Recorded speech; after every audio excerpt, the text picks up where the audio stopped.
explain how God. Chapitre 41. Ndani ya Mwanzo 41, La Bible dit que Dieu parle à Pharaon. Biblia inasema Mungu akasema na Farao. Il donne à Pharaon un rêve qui concernait toute la nation. Akampa Farao ndoto ambayo ilikuwa inahusu taifa nzima. Remarquez que celui qui avait la crainte de Dieu durant cette période ici, c'est Joseph. Na utajua kwamba mtu aliyekuwa na hofu wa Mungu kipindi hiki Celui ni qui a Yusufu. l'attachement à Dieu ici, c'est Joseph. Mtu ambaye ana ukaribu na Mungu ni Yusufu. Mais les rêves qui concernent la nation d'Égypte, Lakini ndoto inayohusu taifa la Dieu ne l'a pas donné à Joseph. Mungu hakumpa Yusufu. Dieu l'a donné à Pharaon. Mungu akampa Farao. Parce que Pharaon a la nation. Lakini kwa sababu Farao ana taifa, Joseph n'a rien. Yusufu hana kitu. Et le rêve que Dieu lui donne Na ndoto ambayo Mungu anamupa est revenu 2 fois. inakuja mara mbili. Et après cela, Baada ya hapo, on me dit à son réveil, il avait un esprit agité. na kutoka ndani ya ndoto alikuwa na mshtuko. Les dieux de la Bible parlent par les rêves. Na Mungu wa Biblia anaongea kwa ndoto. Mais la Bible montre, on n'a pas du temps pour aller là-bas, que tout rêve n'est pas forcément un message de Dieu. Na sio kila ndoto ni ujumbe wa Mungu. Dans Ecclésiaste 5.2, la Bible parle des rêves qui naissent de la multitude d'occupations. Mhubiri 5.2, des rêves qui naissent de la multitude d'occupations. ndoto zinazozaa zinazotokea. Parmi les choses qui vous aideront à savoir s'il y a un message de Dieu dans un rêve, Kati ya vitu vitakavyowasaidia kujua kwamba kuna ujumbe ndani ya il y a ndoto, premièrement lorsque le rêve revient plus d'une fois. kuna ile ndoto ikija mara kwa mara. Deuxièmement, il y a l'esprit agité que vous avez après votre réveil. Kuna ile kushtuka. Et puis encore, les rêves que vous n'oubliez pas. Na pia ndoto ambayo huwezi sahau. Mais il faut faire attention ici. Lakini fanya angalizo hapa. Parce que Nebuchadnezzar avait oublié un rêve dans lequel Dieu lui avait parlé. Nebukadneza alisahau ndoto ambayo Mungu alisema naye. Donc on peut oublier un rêve dans lequel il y a un message de Dieu. Tunaweza sahau ndoto ambayo mna ujumbe wa Mungu. Mais ce qui l'a aidé à savoir qu'il y avait un message de Dieu, Lakini kilichomsaidia kujua kwamba kuna ujumbe wa c'est que la Mungu, Bible dit qu'il s'est réveillé avec un esprit agité. aliamuka na roho ambayo ina nani. Et la Bible dit en parlant d'Hérode, en parlant de Pharaon, Na Biblia inasema kusema kwa ajili le ya rêve est revenu plus d'une fois. na ndoto ikaja zaidi ya mara moja. Mais aussi il s'est réveillé avec un esprit agité. Lakini pia aliamka na ile, Et il cherche des gens qui pouvaient interpréter son rêve. akatafuta watu ambao wanaweza tafasiri Ils n'ont ndoto. pas trouvé. Hakupata. Et puis Joseph arrive. Yusufu Et akaja. Joseph commence à interpréter le rêve. Yusufu akaanza kutafasiri ndoto. Il lui dit, Pharaon, Akamwambia Farao, dans une même nuit, kwa usiku Dieu mmoja t'a parlé d'une période de 14 ans. Mungu alikuambia kuhusu miaka 10. Dans une seule nuit. Ndani ya usiku Dieu lui mmoja parle de 14 ans. Mungu akamwambia kuhusu miaka Et il 14. dit les 14 ans Akasema miaka 14 seront subdivisés en 2 grandes saisons. itagawanyika kwa sehemu mbili. Chaque saison prendra une période de 7 ans chacune. Na kila msimu utachukua, Et il dit les 7 premières années seront de 7 années d'abondance. na miaka 7 kabla, Et 7 autres années seront des années de disette. na itakuwa ni miaka za njaa. Mais au-delà de lui révéler la durée de chaque saison, Mbali na kumfunulia dans cette période de 14 ans, katika ule muda wa miaka 14, il va à lui révéler les signes qui allaient accompagner chaque saison. atamfunulia alama ndani ya kila, Il lui dit dans la saison d'abondance, vous verrez tel signe. na ndani ya muda fulani La terre produira beaucoup. Il y aura beaucoup de récoltes. utakuwa Il y aura beaucoup de choses que vous allez recevoir. utakuwa na vitu vingi mtavipata. Mais il lui parle aussi de la saison de la disette. Lakini anamzungumzia Il dit dans la saison de la disette, il n'y aura plus de production. kutakuwa na kuvuna sana. La terre ne va plus produire. Udongo Il dit, il y hautatoa. aura une telle famine dans cette saison-là Kutakuwa njaa ndani ya ile, qui vous fera même oublier tout ce que vous avez à avoir comme moisson. na itawasaulisha vile mlivyopata. Et après lui avoir parlé des temps qui allaient suivre chaque saison, Na baada ya kumzungumzia kuhusu zile il lui a wakati, aussi parlé des signes de chaque saison. alimwambia pia kuhusu alama. Il lui a donné troisièmement alimpa tena la sagesse qu'il fallait pour gérer les saisons. Alimpa sasa na hekima ya kuweza Il dit dans la saison de l'abondance, alimpa pia hekima faites ceci, faites ceci, faites ceci. Akamwambia ndani ya msimu ya kupanda mfanye hivi. Elle dit si vous allez faire ça, na mkifanya hivi, dès que la saison de la disette va arriver, na wakati muda wa njaa vous utakuja, n'allez pas ressentir le poids de la disette. hamtasikia njaa, hamtasikia Je uzito suis wa en train njaa. de dire Niko nasema que la vie est faite de temps et de saisons. maisha inafanyika na wakati na Même msimu. la vie ministérielle est faite de temps et de saisons. Na maisha ya huduma inafanyika na wakati Et na les msimu. saisons ne se ressemblent pas forcément. Na misimu hazifanani, Mais toutes les saisons de la vie doivent être bien gérées. lakini wakati wa maisha wote taweza kulindwa vizuri. Pour nous qui sommes dans le ministère, toutes les saisons du ministère doivent être bien gérées. Sisi ambao tuko ndani ya huduma, nyakati zote zitaweza Mais kulindwa pour vizuri. arriver à bien gérer les saisons, il nous faut demander à Dieu trois choses. Lakini ili tuweze kulinda vizuri, tutaomba Mungu vitu La vitatu. première chose qui nous aide à bien gérer la saison, Kitu ambacho kitatusaidia cha kwanza c'est avoir l'intelligence de temps. ni kuwa na akili ya wakati. L'intelligence de temps, Akili ya parce wakati qu'il nous aide à savoir inatusaidia en kujua quelle saison exactement je me trouve. ni wakati gani napatikana. Dans 1 Chronique chapitre 12, le verset 32. 1 Chronique Mambo ya Nyakati 12, 12 32.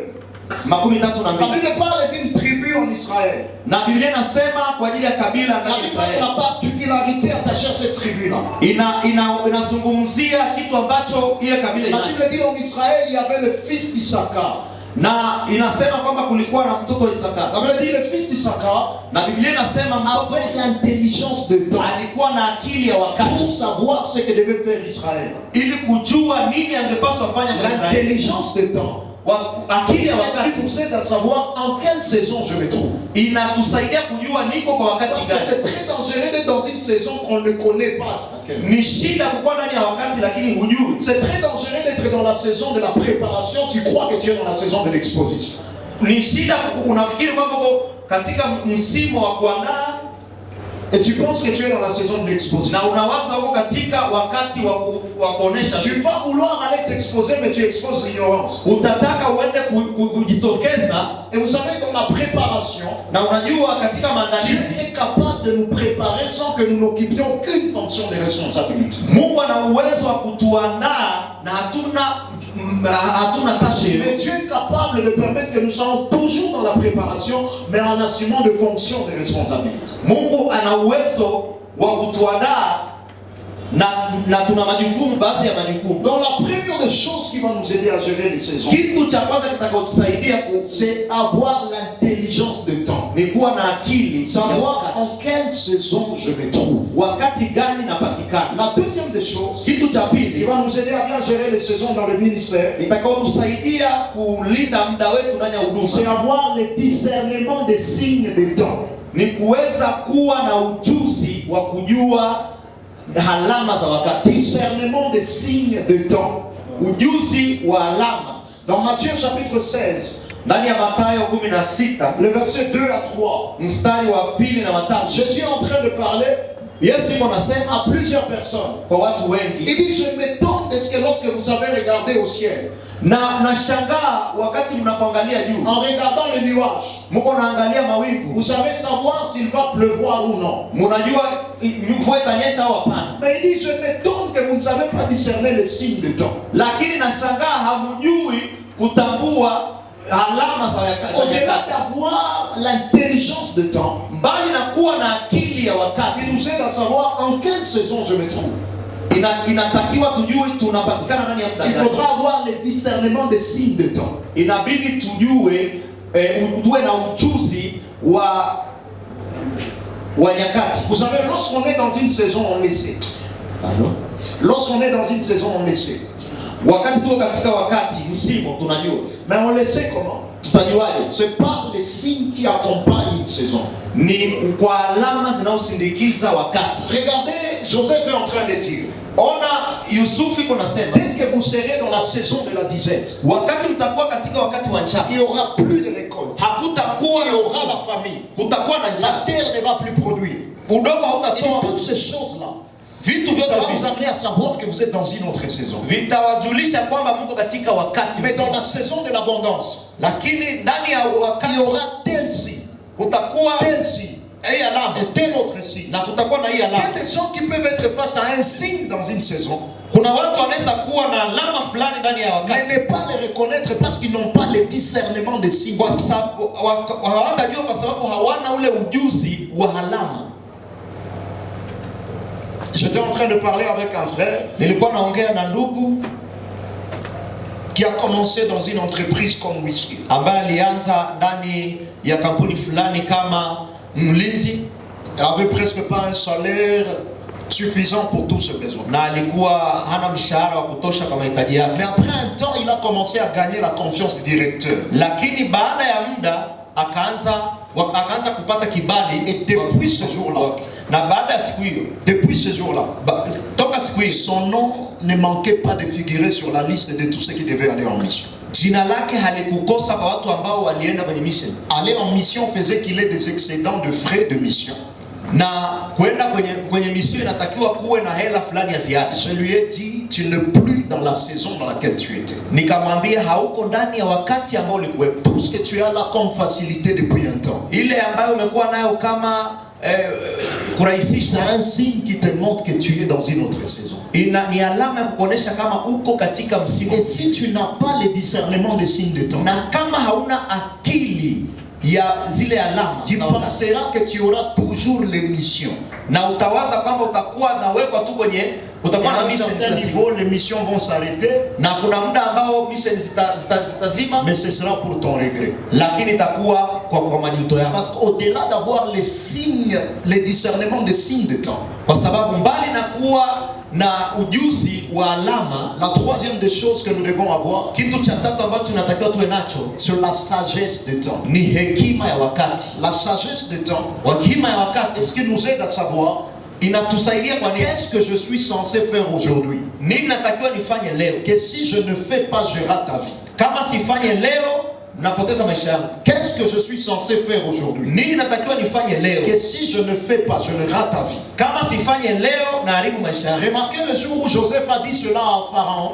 Ona siku Yusufu alimwambia Farao. Pharaon ne lui dit pas, est-ce qu'on peut prier pour que la saison d'abondance prenne longtemps? Farao hamwambie eski tunaweza omba ili ile wakati ya vitu iendelee. Vous n'avez pas la capacité de faire durer une saison. Hauna uwezo wa kuendeleza wakati. Mais c'est votre capacité à bien gérer une saison qui peut avoir des répercussions sur la prochaine saison. Pardon?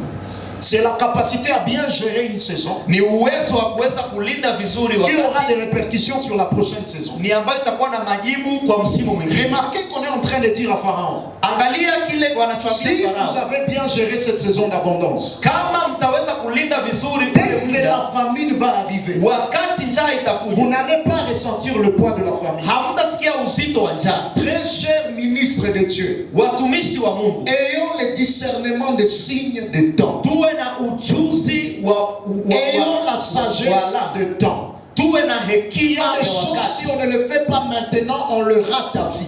Kuna vitu kama tuifanye sasa hivi Il y a des tunaharibu saisons de maisha. la vie Kuna wakati wa dans maisha, lesquelles si tu n'as pas investi, tu n'investiras jamais. kuna wakati kama ukuwekeza hautawekezaka. Il y a des saisons de la vie Kuna wakati wa maisha dans lesquelles Dieu est capable de placer entre tes mains ce qu'il faut. Mungu anaweza weka chochote Mais anachotaka parce que tu mikononi n'as mwako, pas la sagesse de temps, lakini kwa sababu hauna parce que tu hekima ya n'as pas le wakati, discernement des signes de temps, lakini kwa sababu huna ujuzi wa tu vas alama, passer à l'encontre de ce que Dieu voulait que tu fasses. utaweza kufanya kile ambacho, Et la saison a un temps précis. na msimu una wakati Nous unaojulikana, ne serons pas là en tant que ministre de Dieu toujours. na hatutakuwepo pale kama watumishi wa Mungu kila Même siku. lorsque tu prêches bien, à un certain niveau, le poids de l'âge verra qu'il y a des choses que tu ne voudras plus faire, même si tu avais la volonté de le faire. Itafika muda miaka yako haitaruhusu ufanye kile Et ulichokuwa. au lieu de commencer à se battre contre les autres, Na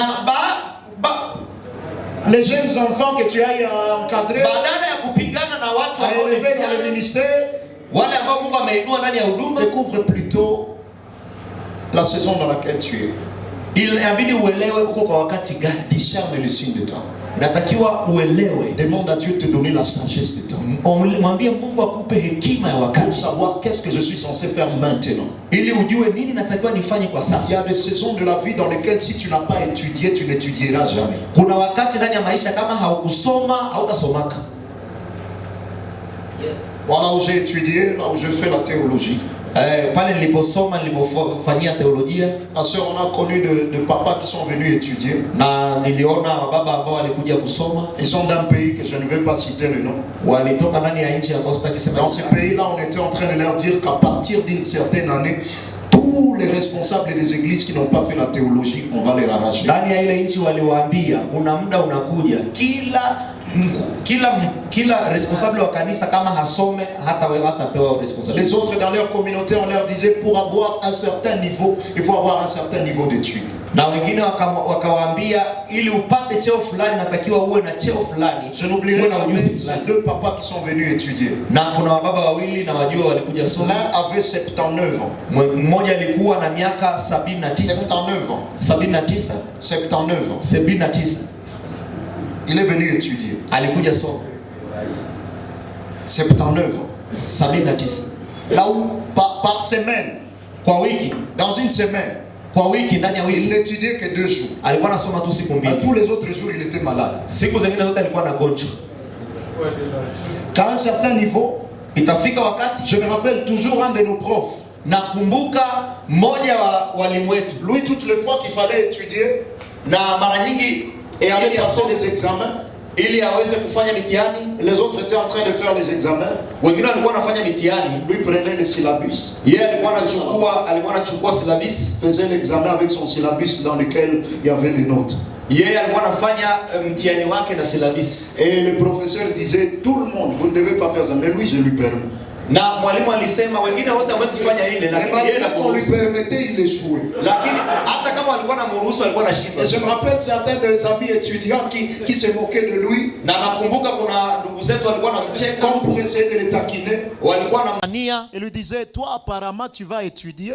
Walikuwa nasema wewe inawezekana utasoma, mais tu feras ta collation dans la tombe. Lakini utaweza kufanya collation kaburini. Et on leur disait non, ne découragez pas quand même notre vieux. Lakini wakasema msiweze kumvunja moyo. 79 ans. 79. Le corps est fatigué. Mwili umechoka. On avait un autre. Tulikuwa na mwingine.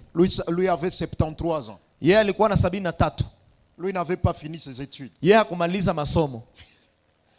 Parce qu'à un certain niveau, même la nourriture qu'on mangeait, ilifika wakati hata chakula alichokuwa nakula, ça lui créait des problèmes. Ilikuwa namletea shida. Jusqu'au niveau où il a atteint un niveau où il n'arrivait plus à uriner. Ilifika wakati anaanza kujikojolea.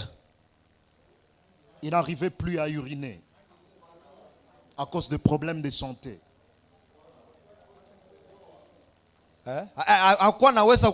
On a dit l'amener à l'hôpital. Wakampeleka hospitalini. Très loin de leur pays. Mbali na nchi yake. Très loin de sa famille. Mbali na familia yake. Là on lui a mis des sondes. Wakamwekea mipira. Et on l'a ramené chez lui à la maison avec des sondes. Na wakamrudisha nyumbani na mipira. Il y a des choses si tu ne le fais pas maintenant. Una vitu kama uifanye sasa hivi. Tu voudras le faire pendant que ce sera tard. Utapendaka ubifanye na muda umeshapita. Avoir l'intelligence de temps. Kuwa na ujuzi wa wakati. Avoir le discernement des signes de temps. Kuwa na ujuzi wa alama ya wakati. J'ai un ami pasteur. Niko na rafiki yangu ni mchungaji. Qui a construit une maison récemment. Alijenga nyumba yake. Il a construit une maison. Alijenga nyumba yake. Et il a construit sa maison comment? Na alijenga nyumba yake alijengaje? Juste l'argent que les gens viennent lui donner. Pesa tu watu waliokuwa nampa. Vous savez, il est à l'église. Iko kanisani, serviteur de Dieu. Mtumishi wa Mungu. Et il arrive que des gens viennent. Lakini inafika muda watu wanakuja. C'est pas pour l'église. Ile sio kwa ajili ya kanisa. Ça c'est à toi homme de Dieu, nous te bénissons. Ni kwako mtumishi wa Mungu. Alors lui avait dit, yeye akasema, je vivrai de mon salaire, c'est pas un grand salaire. Mimi nitaishi kwa mshahara wangu, sio mshahara mkubwa. Toutes les fois que quelqu'un me bénira financièrement. Lakini kila siku mtu akinibariki. En disant papa, Dieu m'a béni. Akasema baba, akisema baba unibariki. Napana moja ya 10. J'ai donné mes offrandes. Mais ça c'est à vous, ça c'est à toi. Lakini hii ni yako. Tout l'argent qu'il reçoit de cette manière-là. Kila pesa aliyochukua kwa hali hiyo, lui il gardait ça. yeye alikuwa anaweka. Et il a construit une maison à partir de ça. Na yeye alijenga nyumba leo. Il dit, je sais qu'il y a un temps où je voudrais me procurer une maison, mais je n'aurai plus ça. Akasema kuna muda nitapendaka nijenge nyumba lakini nitakuwa sina uwezo. Moi, je suis dans une saison de ma vie où difficilement je fais 2 semaines sur place. Na niko katika wakati ndani ya maisha yangu ambao ni vigumu kufanya wiki 2 fasi moja. À cause de beaucoup de sollicitations. Kwa sababu ya mito, mialiko. Mais je sais qu'à un certain niveau, na nimefika kwa level, on ne m'appellera plus prêcher. Je sais que ça arrivera un jour. Itafika wakati pia hawatanitaka nende ubiri. Ce n'est pas que j'aurais péché. Na sio kwa sababu nitakuwa nimefanya dhambi. Tu n'as pas péché. Haukufanya dhambi. Mais ta saison elle est passée. Lakini wakati wako umepita. Elle est passée. Imepita. Et je disais, on peut être tous au même endroit, mais ne pas être dans la même saison. Na nilisema tunaweza kuwa sehemu moja lakini hatuko kwenye msimu mmoja. Tu peux être avec quelqu'un au même endroit, mais ne pas être avec lui dans la même saison. Mtu sehemu moja lakini hamna msimu mmoja. Toi, tu es encore dans la saison de la préparation. Wewe uko katika wakati wa maandalizi. Pendant que celui avec qui tu es est encore dans sa saison de la moisson. Yeye yuko katika wakati wa kuvuna. J'aimerais parler au numéro 2 dans les églises. Niko napenda niseme kwa ule wanashika namba 2 ndani ya kanisa. Ne pense pas que tu es toujours forcément dans la même saison que le numéro 1. Na usifikiri kwamba uko katika muda wa ule namba 1. Parce que vous êtes au même endroit. Kwa sababu mko sehemu moja. Il peut arriver une saison de la vie. Inaweza fika wakati maisha. Toi, tu es en train de connaître des moments difficiles. Wewe uko napata changamoto nyingi za maisha. Mais lui, tu as comme l'impression que le roulage du ciel est en train d'orienter toutes les bénédictions de son côté. Lakini wewe unaona kama ni kama matrafiki wa mbinguni wako nampa baraka zote. Ne cherche pas à le combattre. Usitafute kumpiga vita. Il est dans sa saison dans laquelle toi tu n'es pas encore. Yeye iko kwa wakati ambao wewe hujafikia. Contente-toi de là où Dieu permet que tu sois aujourd'hui. Rizika na pale ambapo Mungu anataka uwepo leo. Contente-toi de là où Dieu permet que tu sois aujourd'hui. Rizika na pale ambapo Mungu anakutaka leo. Acclame la saison de quelqu'un d'autre. Shangilia wakati wa mwingine. Même si lui a des choses que toi tu aurais souhaité avoir que tu n'as pas maintenant. Hata kama iko na vitu ambavyo ulitaka uwe navyo lakini huna. Ce n'est pas parce que vous êtes au même endroit que vous êtes dans la même saison. Sio kwa sababu mko sehemu moja ndio mko katika wakati mmoja. Vous pouvez être au même endroit. Munaweza kuwa sehemu moja. Partagez même le même bureau. Munaweza share pia ofisi zenu. Mais le numéro 1 il est dans sa saison de moisson. Lakini ule anaishika nambari 1 yeye iko katika wakati wake wa kuvuna. Toi tu es encore en train de s'aimer. Wewe uko kwenye kupanda. Toi tu es encore en train de s'aimer. Wewe uko kwenye kupanda. Quelqu'un était en train de dire mtu mmoja alikuwa anasema que la moisson de quelqu'un d'autre ne te fasse pas manger ta semence. Mavuno ya mwingine isiache unakula mbegu zako. C'est pas parce que l'autre est en train de moissonner que tu dois manger ta semence. Sio kwa sababu mwingine iko na vuna wewe unakula mbegu. Utashangaa. Respectez le processus du temps. Heshimu utaratibu wa muda. Respectez le processus du temps. Tuheshimu utaratibu wa muda. Dans le ministère, il y a la saison de la préparation. Ndani ya huduma kuna wakati wa kujiandaa. Dans le ministère, il y a la saison de l'exposition. Ndani ya huduma kuna wakati wa kutokeza sasa. Dans le ministère, il y a la saison de la semaille. Ndani ya huduma kuna wakati wa kuvuna. Wa kupanda, yes. Dans le ministère, il y a la saison de la moisson. Na ndani ya huduma kuna wakati pia wa kuvuna. On parlait du discernement des signes des temps. Na tutasema kwa ajili ya comment discerner dans le ministère que vous êtes déjà dans une autre saison. Pardon? Comment discerner dans le ministère que vous êtes dans une autre saison. Na utajuaje ndani ya huduma kama uko katika wakati mwingine? Comment discerner que vous venez de connaître un changement de saison. Na utajuaje kama umepata mabadiliko ya ndani ya muda? Les changements de saison dans le ministère mabadiliko ndani ya muda ya huduma peut se faire de 4 manières. Inaweza fanyika kwa awamu 4. 4 signes qui vous aideront à savoir que vous avez changé de saison. Inaweza kuna alama 4 zitatusaidia kujua kwamba tumebadilisha mazingira. Le premier signe, na alama ya kwanza, c'est lorsque vous reconnaissez que vous commencez à œuvrer dans un autre message. Ni wakati utatambua kwamba unaanza kuishi ndani ya ujumbe mwingine. Ou dans une autre partie de votre message.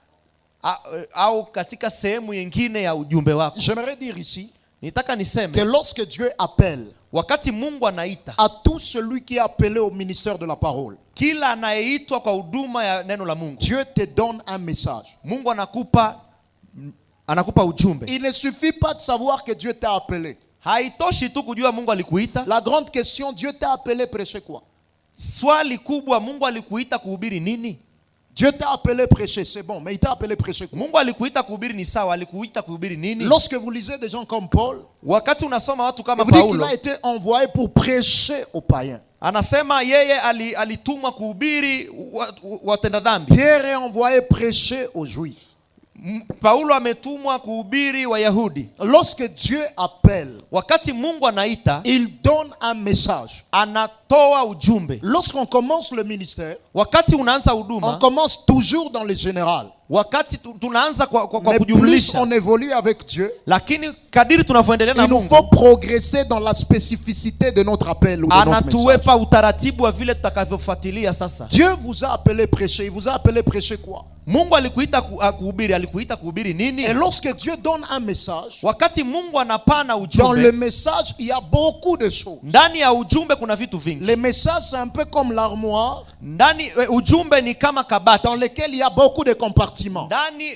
Ndani yake kuna vitu vingi. Dieu peut te dire, je t'ai appelé prêcher la restauration. Mungu anaweza sema nilikuita kuhubiri. Mais il y a la restauration de quoi? Restauration.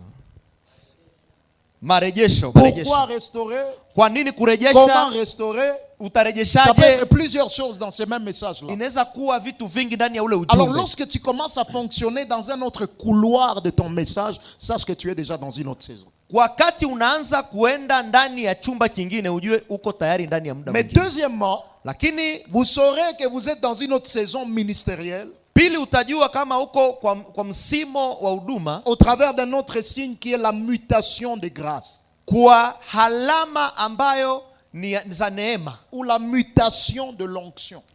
Mutation. Muter. Il y a un changement. Uhamisho, yes. La mutation de l'onction. Uhamisho wa upako. Vous savez, wa dans neema. l'onction, il y a ce qu'on appelle la mutation de l'onction. Ndani ya upako kuna kitu wanaitwa kuhamishwa. Quelqu'un peut réaliser Mtu anaweza qu'à jua un certain niveau de sa vie, wakati mmoja maishani mwake les délivrances se passaient automatiquement. miujiza inapitika, yani kirahisi. Mais à un autre niveau, Lakini wakati mwingine c'est comme si les délivrances sont arrêtées. ni kama imekwama. Mais il y a plutôt quelque chose d'autre qui commence à plus œuvrer. Lakini kuna vitu vingine vinaanza tokea. À un autre niveau, on a comme l'impression que même ça s'est arrêté. Kuna muda hata kama imefunga, mais on a comme l'impression qu'il y a quelque chose d'autre qui vient de s'augmenter. Lakini tunaelewa, utaona kwamba kuna kitu kingine kinaanza ongezeka. À un certain niveau de ma vie, wakati mwingine maishani mwangu j'ai commencé à ressentir que je ne trouvais plus de la joie à prêcher dans des séminaires pour l'église. Nilianza ona kwamba sina furaha ya kufundisha ndani ya masemina. Mais que ma plus grande joie, lakini furaha yangu kubwa, et le sentiment de satisfaction, c'était lorsque je parlais aux serviteurs de Dieu, lorsque j'enseignais les serviteurs. Na hisia yangu kubwa ilikuwa kufundisha watumishi wa Mungu. Et quelqu'un m'a dit, tu dois faire attention, hein, néné, tu dois faire attention. Na mwingine alikuwa ni mkubwa akasema, angalizo. Tu es en train d'entrer dans une autre saison. Unaanza ingia ndani ya msimu mwingine. Je connais un ami pasteur. Najua rafiki yangu Il mchungaji. est parti dans une église. Alienda ndani ya kanisa fulani. Dans un endroit très compliqué. Alienda ndani ya mazingira ambayo avec ni hatari. beaucoup de cas de délivrance. Ilikuwa ni beaucoup de cas de délivrance. Kuna nani nyingi za pendant un long moment, il a travaillé sur les délivrances. Na wakati mrefu alitumika ndani ya huduma ya ufungulivu. Il a délivré les gens. Alifungua watu. Mais à un certain niveau, lakini wakati fulani, il a comme l'impression que les délivrances ne se passent plus. Ni kama ufungulivu umekuwa il a comme l'impression que les choses qu'il faisait avec autant de facilité, ça commence à être forcé. Anaona kama vitu alikuwa anafanya kirahisi vinaanza kuwa vigumu kwake. Il me dit il est allé en retraite. Akasema anaenda kwenye mapumziko. Il a demandé à Dieu quel est le problème. Akaingia ndani ya maombi akasema shida ni nini? Est-ce que le problème c'est moi ou qu'est-ce qui se passe exactement? Akasema shida ni mimi au nini? Est-ce que je n'ai plus Dieu ou je n'ai plus l'onction, je n'ai plus la grâce de Dieu? Sina Mungu, sina upako au sina tena neema ya Mungu. Et Dieu lui a dit. Mungu akamwambia, tu as délivré.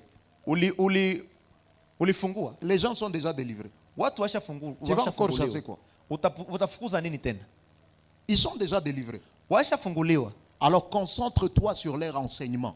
Sasa ni muda wa kuanza, ni muda wa kukaa kwa ajili ya mafundisho yao. Leur édification. Ili uweze kuwaimarisha. Il dit à ce niveau-là, akasema kwa hiyo level, il est allé à une autre saison. Akaenda kwa wakati mwingine. Où ce qui a commencé à fonctionner, c'était beaucoup plus l'enseignement pour équiper ces gens-là qui venaient d'être délivrés. Kilichoendelea ndani mwake ilikuwa ni mafundisho ili ya kuweza kuimarisha wale aliofungua. Alors faisons attention lorsque dans les ministères nous avons de mutations de l'onction. Na tufanye angalizo ndani ya huduma wakati kuna kubadilishwa. Ou de mutations de grâce. Kuna kubadilishwa neema. Tu sais que tu es appelé à ça, appelé à ça, appelé à ça. Unajua umeitwa kwa hiki ama kile. Mais à un certain niveau ça ne marche plus. Lakini unaona kile akiendi tena. Ne cherche pas à forcer. Usikazane. Va avec la direction que l'esprit enda kwa mwongozo wa Roho Mtakatifu t'impose à prendre. Anakupa.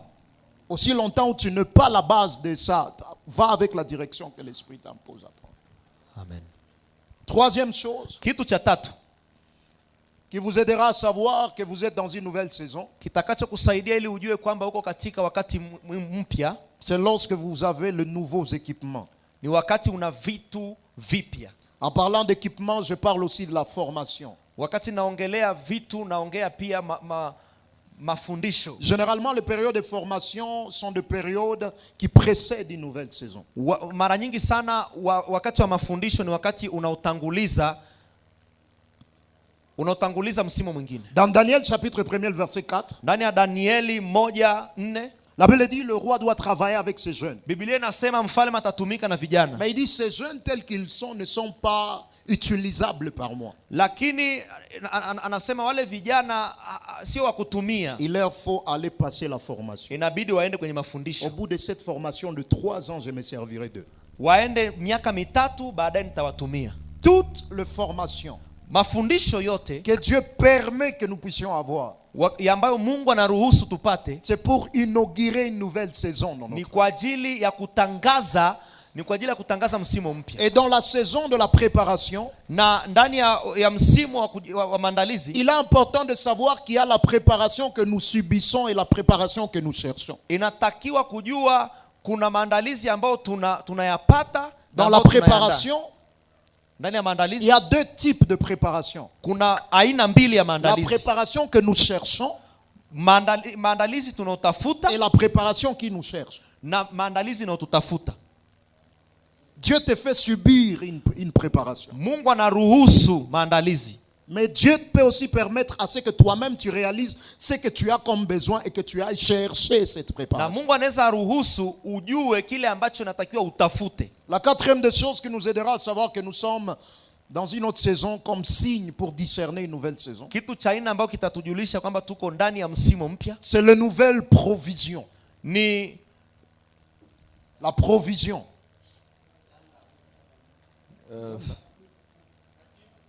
Ni akiba mpya. La provision, une nouvelle provision. Ni akiba mpya. Ça peut être dans le ministère. Inaweza kuwa ndani ya huduma, même au niveau de l'église. Hata kanisani. Parce que la saison peut ne pas être simplement pour une personne mais aussi pour toute l'église. Kwa sababu msimu unaweza kuwa sio wa mtu tu lakini kwa kanisa lote. Vous pouvez réaliser qu'à un certain niveau, unaweza ona wakati mwingine les finances ne sont pas visibles à l'église. Pesa hazionekani kanisani. Vous prêchez, vous enseignez, vous priez, mais les choses sont bloquées. Munahubiri, munafundisha lakini vitu vinakataa. Mais à un autre niveau, vous commencez à avoir comme l'impression lakini muda mwingine mnaona kama que les choses viennent de s'ouvrir de ce côté-là. Kuna vitu vinaanza funguka.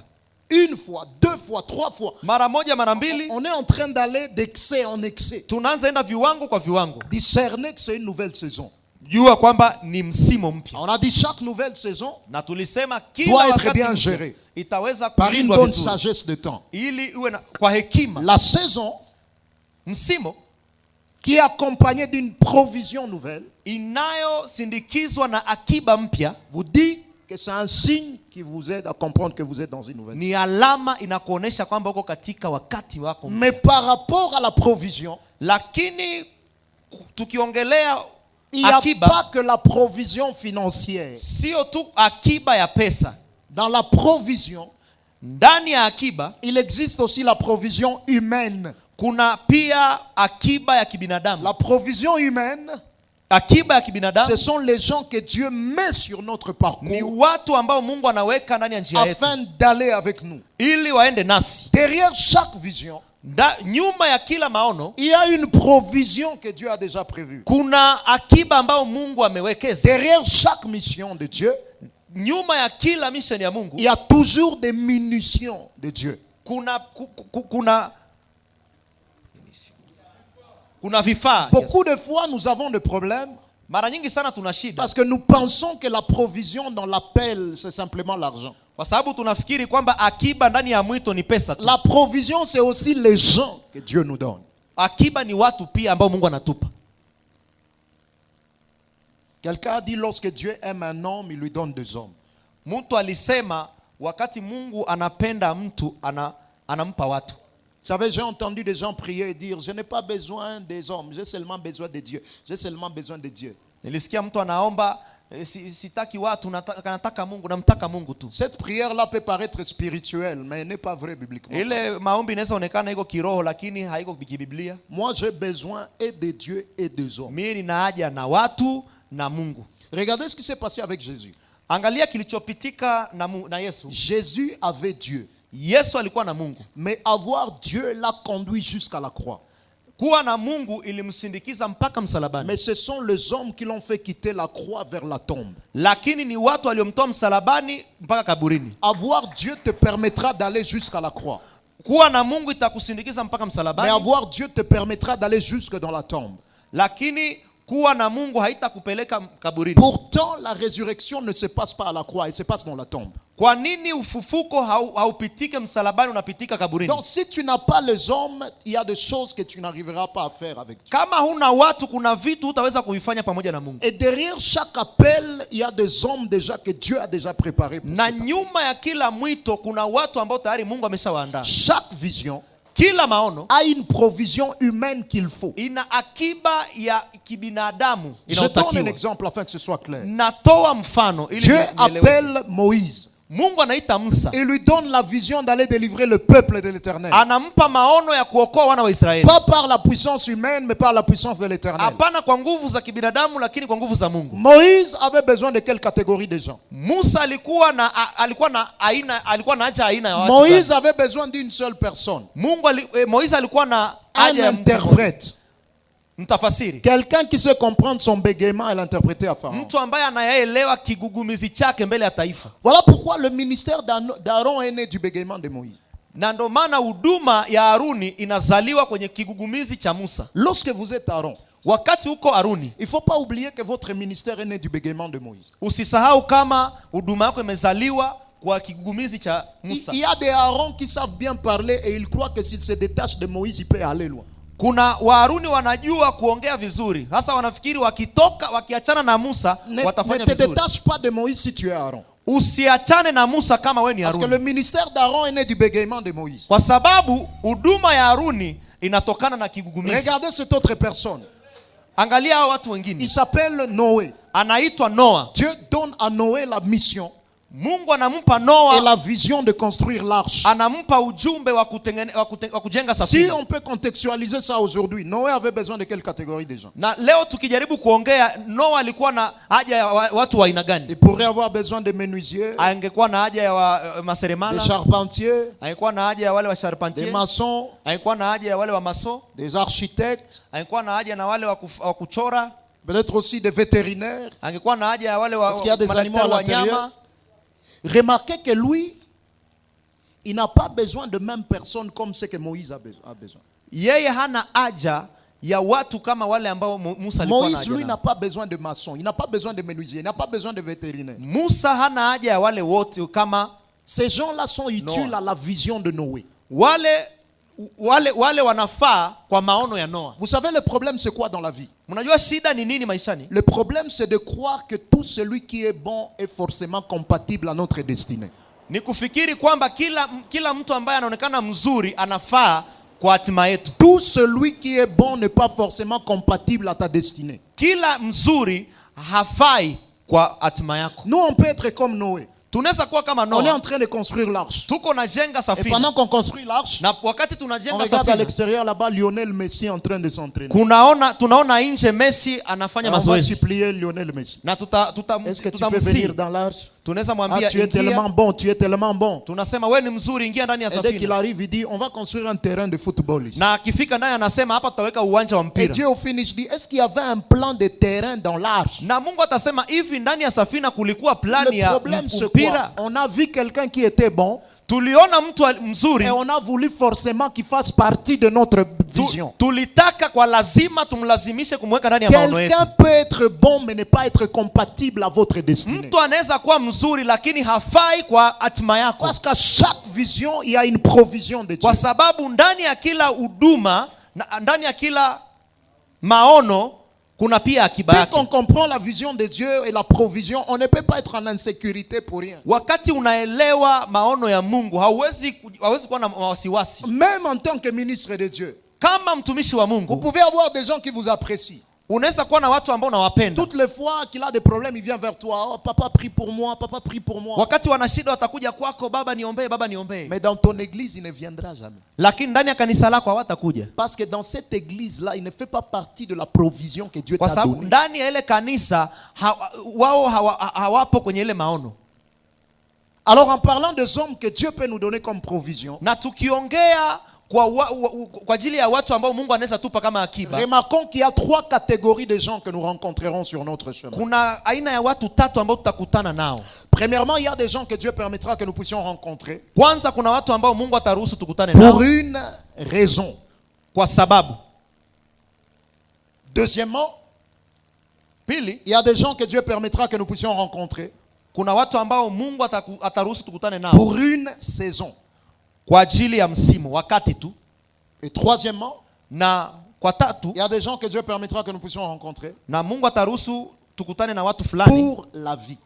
kwa ajili ya kimaisha, Pour une raison.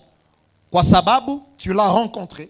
unakutana naye. Dieu l'a utilisé pour te dire des choses qu'il faut. Mungu alimtumia ili akuambie maneno, Et après, il s'en va. Vous n'allez na jamais. baadaye anaondoka. Mais deuxièmement, Lakini mbili, des gens que Dieu nous amène pour une saison. lakini watu ambao Mungu anatuletea kwa msimu. Le temps qu'il passe avec toi est beaucoup plus grand que le temps que tu as passé avec celui que Dieu a amené pour une raison. Wakati unaopitisha naye ni tofauti na wakati uliopitisha na huyu mtu wa kwanza. Mais il est à tes côtés pour peu de temps et puis pour encore partir. Lakini iko karibu yako kwa wakati tu ili baadaye aondoke. Ça peut être quelqu'un qui doit te faire quitter un point A vers un point B et te laisser. Ni mtu ambaye anaweza kutoa kwenye pointi A anakupeleka B na anakuacha. Ça peut être quelqu'un que toi-même tu dois amener d'un point A vers un point B et le laisser. Na ni mtu ambaye na wewe mwenyewe unaweza mpeleka A, B na unamwacha. Mais il y a des gens que Dieu nous amène à vie. Lakini kuna watu ambao Mungu anatuletea kimaisha, maisha Ça peut yote. être le partenaire en tant que conjoint marital. Inaweza kuwa mchumba, Ça peut être le responsable spirituel que Dieu nous donne. inaweza kuwa baba wa kiroho. Il te donne des rencontres à vie. Anakupa kukutana. La frustration arrive quand dans la vie? Kusononeka inakuja muda gani La kwenye maisha? frustration arrive lorsque nous voulons faire de celui que Dieu a permis que nous rencontrions pour une raison. Kusononeka inakuja wakati tunafanya, Nous voulons être avec lui pour une saison. tunataka tuwe naye kwa muda Ou pour la vie. wala kwa maisha. Et celui à qui Dieu a permis qu'on rencontre pour une saison, on veut être avec lui pour la vie. Na yule Mungu ambaye alimweka ili tukutane naye kwa muda, tunataka tuwe naye kimaisha. Alors comment savoir que celui-ci, Dieu m'a permis que je le rencontre pour une raison, pour une saison, pour la vie? Na utajuaje kama huyu Mungu amemweka kwa muda, huyu Mungu amemweka kwa maisha? Apprenez à laisser les gens partir lorsqu'il faut qu'ils partent. Tujifunze kuacha watu waende wakati wanataka waende. Surtout lorsque vous n'êtes pas la cause de leur départ. Wakati ukijua kwamba wewe sio sababu ya kuondoka kwake. Si c'est pas toi la cause du départ de quelqu'un, Kama sio wewe sababu yake kuondoka, laisse la personne partir. acha aende. Je sais combien en tant que serviteur de Dieu ça fait deux fois mal. Najua kwa watumishi wa Mungu inatufanya vibaya. Lorsqu'on a investi dans des collaborateurs. Wakati tuliweza kuwekeza ndani ya watu Et que ces gens-là partent. Na watu wanaondoka. Mais il ne faudrait pas oublier qu'il y a des gens que Dieu nous a donnés pour une saison. Na usisahau kama kuna watu Mungu alitupa tu ni kwa muda mchache. Un ami pasteur aime me dire, Na rafiki mchungaji, niko na rafiki yangu il dit, mchungaji, les seuls membres fidèles akasema mwanamemba wangu, que tu dois vraiment te rassurer qu'ils ne quitteront jamais l'église. Les seuls membres fidèles. mwanamemba ambaye ni mwaminifu ambaye hawezi kuondoka, Il dit ce sont les chaises et la chair. anasema ni viti Il na dit toute madhabahu. autre personne, Lakini wengine wote potentiellement, il peut partir. wale wanapaswa ondoka muda wote. Je dis, ah bon? Akasema Ah bon? La provision. akiba. Vous saurez aussi que vous êtes dans une nouvelle saison Utajua kama uko katika msimu mpya lorsque Dieu vous change des lieux. ni wakati Mungu anakubadilisha mazingira. Il vous change des lieux. Anakubadilisha mazingira. Vous amène dans un autre endroit. Anakupeleka sehemu nyingine. Dans une autre ville. Anakupeleka ndani ya nchi, Dans ndani ya un mji autre mwingine. pays. Anakupeleka nchi nyingine.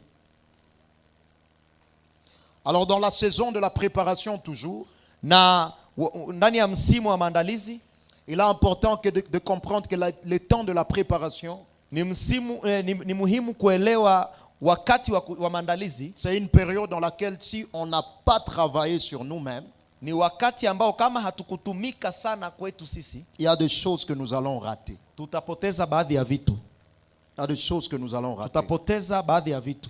Quelqu'un a dit, s'il n'y a pas de préparation, il y aura toujours des réparations.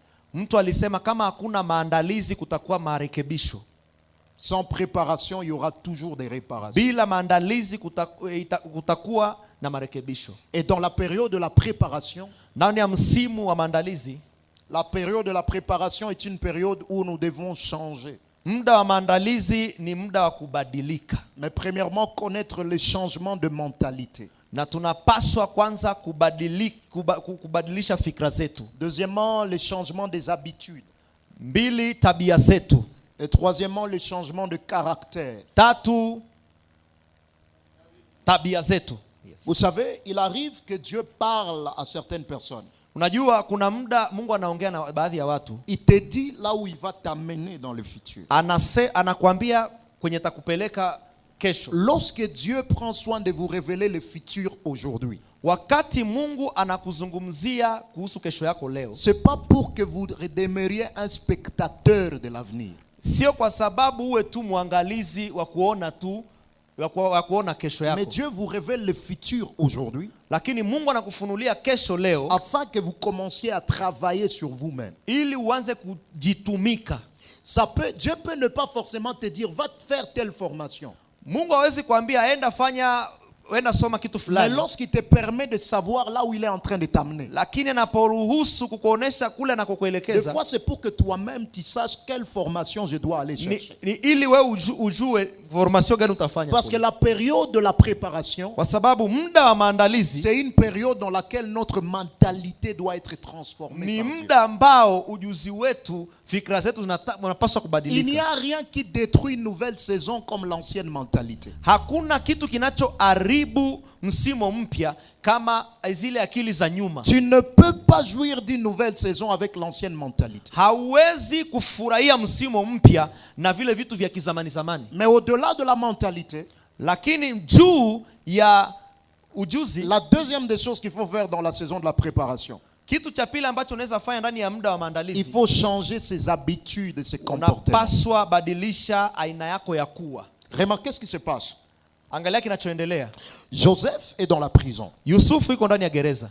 Il n'est pas encore au palais, il est dans la prison. Hayupo ikuru, yuko ndani ya Mais gereza. là, dans la prison, Lakini ndani ya gereza Dieu permet Mungu akaruhusu à ceux qu'il rencontre les chansons et les panetiers.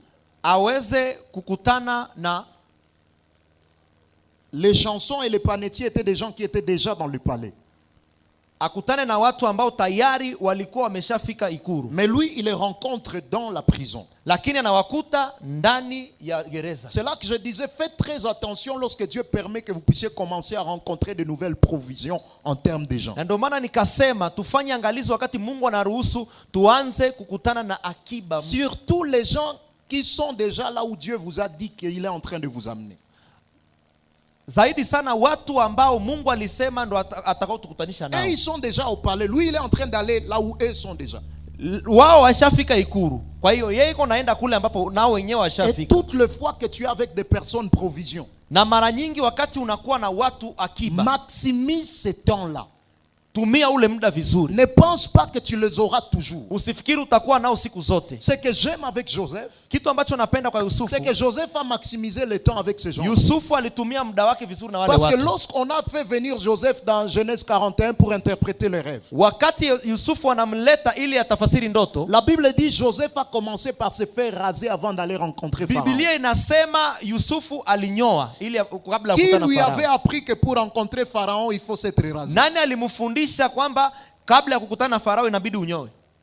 Parce que tu peux avoir la capacité d'interpréter. Unaweza kuwa na ujuzi wa kutafasiri, Mais si tu n'as pas les habitudes qu'il faut, tu vas être un obstacle à ta prochaine saison. lakini kama hauna tabia utakuwa wewe mwenyewe utajizuia. Et où est-ce qu'il a appris qu'il faut d'abord se faire raser avant de rencontrer Pharaon? Alijifunza wapi inabidi kunyoa kabla ya kukutana na Auprès Farao? de ces gens avec qui il a été pendant 3 Ni jours. kwa wale 3 watu jours. ambao alikuwa nao ndani ya Il leur a miaka dit dans mitatu. 3 jours ici vous allez sortir. Akasema 3 ndani ya jours. siku 3 mtatoka. Mais il a ndani. su maximiser tout ce que Dieu voulait qu'il apprenne durant la présence à ses côtés. Amen. Mais il faut aussi le changement de notre caractère. Inatakiwa pia tabia zetu zibadilike.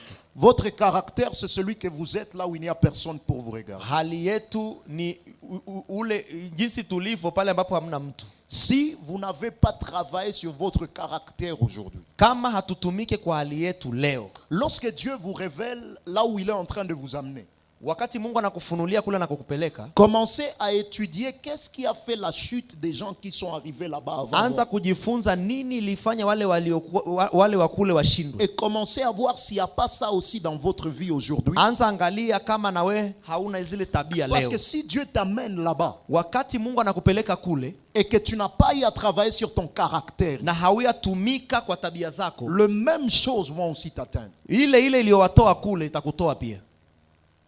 Le caractère, Tabia c'est qui vous êtes par rapport à votre gestion du sexe opposé. ni jinsi ulivyo kulingana na umaumbile yako. Qui êtes-vous par rapport à votre gestion de l'argent? Uko nani kulingana na jinsi unavyotumia hela? Qui êtes-vous par rapport à votre gestion de la gloire? Wewe ni nani kulingana na hali yako ya utukufu? Dans la saison de la préparation, Ndani ya msimo wa si maandalizi, on n'a pas travaillé ça, kama hatutumike kwa hivyo dès ile qu'on atteint mambo, la saison de l'abondance, wakati tunafika wakati wa la même kupanda, chose. vile vitu, Le caractère qui n'a pas été transformé zile tabia ambazo hazikubadilika va nous détruire demain. zitatuangusha kule mbele. L'onction, la grâce, le don et le caractère, c'est 2 domaines différents. Upako, neema na tabia ni vitu viwili tofauti. L'onction peut faire à ce que les gens s'attachent à toi. Upako inaweza fanya watu wawe na wewe, Mais ce qui les maintiendra près de toi, c'est ton caractère. lakini kitu kitakachofanya niwe na wewe muda mrefu ni tabia. Les gens peuvent venir dans une église parce qu'ils ont été attirés par le don. Watu wanaweza kuja ndani ya kanisa kwa sababu wameitwa. Mais ce qui les maintiendra là-bas, c'est le caractère. Kitu kitakachofanya wakae ni tabia. Ce que le don attire, Kitu ambacho karama zinakokota, le caractère peut les retirer. tabia zinaweza zitoa. Quel est notre caractère en tant que serviteur? Tabia zetu kama watumishi wa Mungu zikoje? Alors, troisième chose pour finaliser, il est presque temps. Na kitu cha tatu ili nimalize, Nous avons dit premièrement, le ministère qui fleurit, c'est le ministère de celui qui est appelé par Dieu. tulisema kwanza huduma ya kungaa ni huduma ambayo Deuxièmement, le ameitwa na ministère qui Mungu. fleurit, c'est le ministère qui respecte le processus du temps. Ya pili ni huduma ambayo inaheshimu taratibu za wakati. Troisièmement, le ministère qui fleurit, c'est le ministère qui respecte le lieu. Na ya tatu ni inayoheshimu mazingira. Le ministère qui respecte les lieux. Huduma inayoheshimu mazingira. Remarquez que la verge d'Aaron avait fleuri. Ona mti wa Aruni ukachipuka. Jusqu'au point où on dit même ça doit être conservé. Mpaka wakasema itatunzwa. Pour servir de signe pour des générations qui viendront après. Ili iweze kutuletea alama kwa Mais les vizazi vyao. verges n'ont pas fleuri partout. Lakini ile mti haikuweza kuchipuka sehemu zote. Les verges ont fleuri à un endroit précis. Lakini ilichipuka ikachipuka sehemu dans la présence de Dieu. iliweza kuchipuka ndani ya uwepo wa Mungu. Tout lieu n'est pas lieu pour notre floraison. Na kila sehemu sio sehemu kwa chipukizi letu. Tout lieu n'est pas lieu pour la floraison ministérielle. Kila sehemu sio sehemu kwa huduma zetu. Il y a des lieux qui peuvent paraître bons, mais qui vont nous détruire. Na kuna mazingira yanaweza onekana vizuri lakini tatuharibu. Ça peut être bon pour les autres, mais ce n'est pas bon pour nous. Inaweza kuwa nzuri kwa wengine lakini sio kwetu. Zacharie chapitre 6 le verset 12. Zakaria 6:12. Zacharie 6:12. Zakaria 6:12. La Bible déclare, Biblia inasema, tu lui diras, utamwambia, ainsi parle l'Éternel des armées. Mungu anasema, voici un homme ona mtu dont le nom est Germe. Jina lake Dont le nom est Germe. Ambaye jina lake Germe. Germera dans son lieu. Il germera dans son lieu. Itachipuka dans son lieu yake, et bâtira le temple de l'Éternel. Na itajenga hekalu la Bwana. Il dit, ainsi parle l'Éternel des armées. Anasema, Bwana anasema, voici un homme dont le nom est Germe. Angalia mtu ambaye jina lake limechipuka. Le nom de cet homme c'est déjà Germe. Jina la ule mtu ni chipukizi. Donc il est capable de germer. Ana uwezo wa kuchipuka. Mais s'il est capable de germer, il dit il germera dans son lieu. Lakini anasema atachipuka ndani ya mazingira yake. Même lorsque tu es germe, tu ne peux pas germer partout. Hata kama wewe ni chipukizi, hauwezi chipuka sehemu zote. Chacun de nous a un lieu de sa destinée. Kila mtu ana sehemu yake ya hatima yake. Joseph, Yusufu, il est appelé à être premier ministre. Anaitwa kuwa mfalme. Mais il n'y a pas de premier ministre en Israël. Lakini hakuna waziri mkuu ndani ya Israeli. Il n'y en a pas. Hakuna. Sa destinée exigeait qu'il parte. Lakini hatima ikalazimisha aende. Il y a des gens, même lorsque nous les aimons beaucoup, kuna wengine tunawapenda sana, malgré que nous les aimons beaucoup, hata kama tunawapenda sana, l'appel que Dieu leur a donné exigera qu'ils partent. Mwito ambao Mungu aliweka ndani mwao itaruhusu tu waondoke. Chacun de nous a un lieu qu'il faut pour sa destinée. Kila mtu ana sehemu ambao Mungu alimuitia. Et en parlant du lieu de la destinée, na tukiongelea kuhusu mazingira ya huduma, j'aimerais dire deux choses. Tutasema vitu viwili. La première des choses, kitu cha kwanza, c'est que les lieux de la destinée, ce n'est pas là où tout va forcément bien. Mazingira ya hatima sio mazingira ambao kila kitu kiko sawa. Ce n'est pas parce que c'est votre lieu de la destinée que tout sera automatique. Sio kwa sababu ni mahali pa hatima yako kila kitu kitaenda sawa. Dans Genèse 16, ndani ya Zaburi 16, la Bible parle d'une femme qu'on appelle Agar. Biblia inasema kwa mwanamke anaitwa Agari. Agar est maltraitée par Sarah. Agari anaonewa na Sara. Elle se décide de fuir. Anataka aondoke. Et pendant qu'elle fuit, wakati anakimbia, elle croise l'ange de l'Éternel. Anakutana na malaika wa Bwana. Il lui dit, Agar, d'où viens-tu et où vas-tu? Anamwambia Agari, unatoka wapi na unaenda wapi? Je suis en train de fuir Sarai. Anasema nakimbia Sara. Parce qu'elle me maltraite. Kwa sababu ananitesa. Et l'ange lui dit, na malaika anamwambia, rentre, rudi, humilie-toi sous sa main. Nyenyekea. Celui qui est en train de la maltraiter, mtu ambaye anamnyanyasa, n'a pas encore changé. Hayabadilika.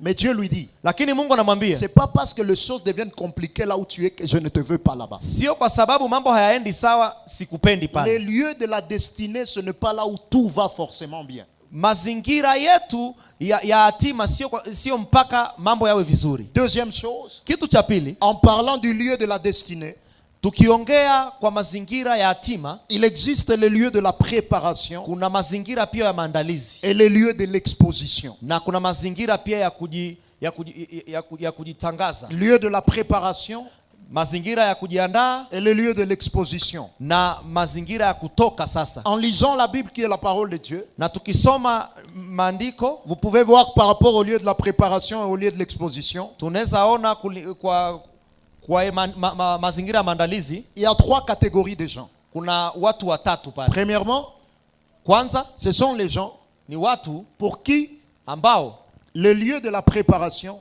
kwao mazingira ya maandalizi n'est pas le lieu de l'exposition. Sio mazingira ya Là il y a l'exemple dans 1 Roi 6:7. Pale kuna Kuna mfano wa wafalme 1 Roi 6, 7. Wafalme wa kwanza 6, 7. 7. La Bible déclare, Biblia inasema on est en train de construire la maison de Dieu. wako na jenga nyumba ya Bwana. Et la Bible dit, le jour où on construisait la maison de Na Dieu, Biblia inasema wakati walipokuwa na il n'y jenga avait pas coup de marteau. hakukuwa na marto, On ne taillait pas le pierre. hawakuwa natengeneza Parce que les mawe, pierres étaient d'abord taillées là-bas. kwa sababu mawe ilikuwa imesharekebishwa Et ils kule étaient exposés ici. na wakazileta huku, Ils ont été préparés là-bas. wakaziandaa Mais kule. les lieux de la préparation Kati ya est mazingira ya différent de maandalizi leur lieu d'exposition. ikawa tofauti na huku sehemu ya kuzitoa Deuxième type de personnes, kitu.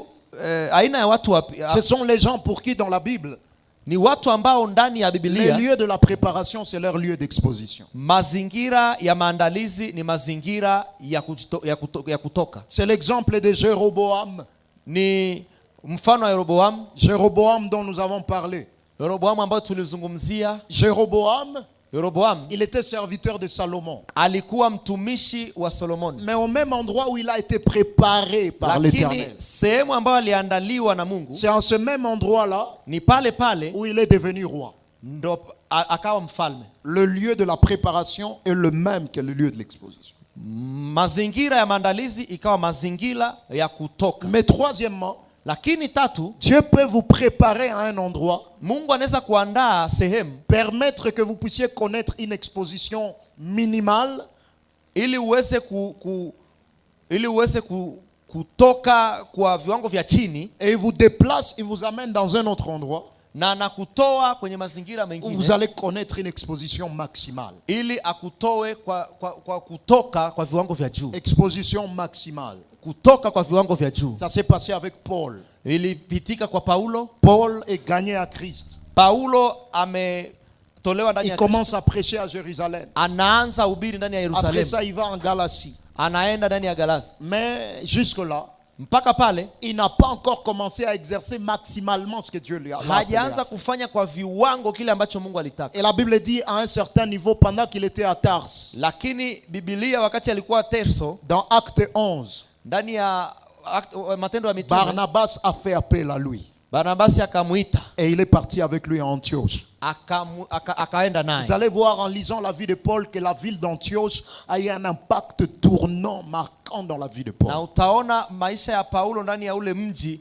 uliweza kuvutia sana. Dieu est capable de vous préparer à Goma. Mungu anaweza kuandaa Goma, Et il permet que Goma soit votre lieu d'exposition. na anaweza kuruhusu pia Goma iwe sehemu yako ya Dieu est kutokea. capable de vous préparer à Goma. Anaweza kuandaa Goma, Et il permet que vous alliez être exposé ailleurs. na anaruhusu uende kutokea sehemu nyingine. Dieu est capable de vous préparer à Goma. Anaweza kuandaa Goma, Il permet que les gens commencent à vous goûter un peu. anaruhusu watu waanze kukutumia Et il kidogo, vous amène ailleurs encore pour qu'on commence à vous goûter alors na beaucoup plus à la akupeleke hauteur de ce qu'il a nje placé. ili wakutumie kwa viwango vya juu sana. Et vous savez, pour clôturer, la bonne nouvelle, Na mnajua ili nimalize, c'est que le temps de la destinée ni wakati ya hatima et le lieu de la destinée, na sehemu ya hatima c'est Dieu lui-même qui se charge de nous y ni amener. Mungu ambaye anavyo mikononi mwake. C'est Dieu lui-même qui se charge de nous y Ni amener. Mungu ambaye anavifanya. Ce jour-là,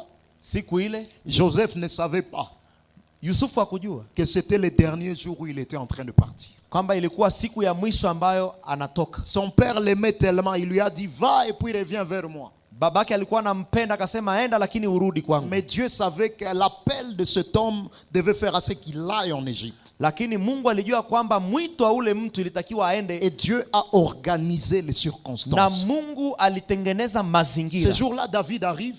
Na siku ile Daudi akafika, Il ne sait pas que c'est exactement le 40e jour où Goliath est en train de tourmenter les gens. hajui kama ni siku ambayo Goliathi anatesa watu. Il ne le sait pas. Hajui, Mais Dieu le savait. lakini Mungu alijua. Le lieu de la destinée Sehemu ya hatima et le temps de la destinée, na wakati ya hatima c'est Dieu lui-même qui se charge de nous ni y Mungu conduire. mwenyewe anavifanya. La seule chose que nous devons demander à Dieu, Kitu ambacho tunapaswa kumwomba c'est nous Mungu donner la sensibilité spirituelle. ni kuweza kuwa na hisia ya kiroho. La sensibilité spirituelle. Hisia ya kiroho. La sensibilité spirituelle. Hisia ya kiroho. Alors je nous ai dit trois choses En bref, nilisema vitu vitatu, 3 préalables de ministères qui fleurissent. vitu vitatu ya huduma ambayo inang'aa. Premièrement, c'est un ministère de celui qui est appelé par Dieu. Ni huduma ya mtu ambaye anaitwa na Mungu. Deuxièmement, c'est le ministère qui respecte le processus du temps. Ni mtu ambaye anaheshimu taratibu ya muda. Troisièmement, c'est le ministère Na tatu ni qui huduma respecte le lieu.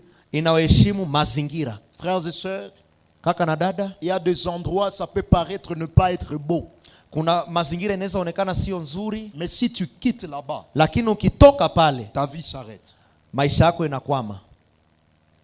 Et il y a d'autres endroits, Lakini kuna sehemu si zingine tu restes là-bas, ukibaki pale, pendant que ce n'est plus le temps de rester, wakati sio muda wa kubaki ta tena, vie s'arrête. na maisha yako inakwama. Et je prie que Dieu nous donne Na naomba Mungu la atupe sensibilité spirituelle hisia ya za kiroho, pour savoir quand avancer lorsqu'il s'avance. ili tujue muda gani tuendelee kama ni muda wa Et quand kuendelea, nous arrêter lorsque lui s'arrête. na muda gani tusimame wakati yeye anasimama. En temps est fini, que Dieu nous bénisse. Amen. Na wakati wangu umeisha. Mungu awabariki. Tumshangilie Bwana kwa makofi na vigelegele.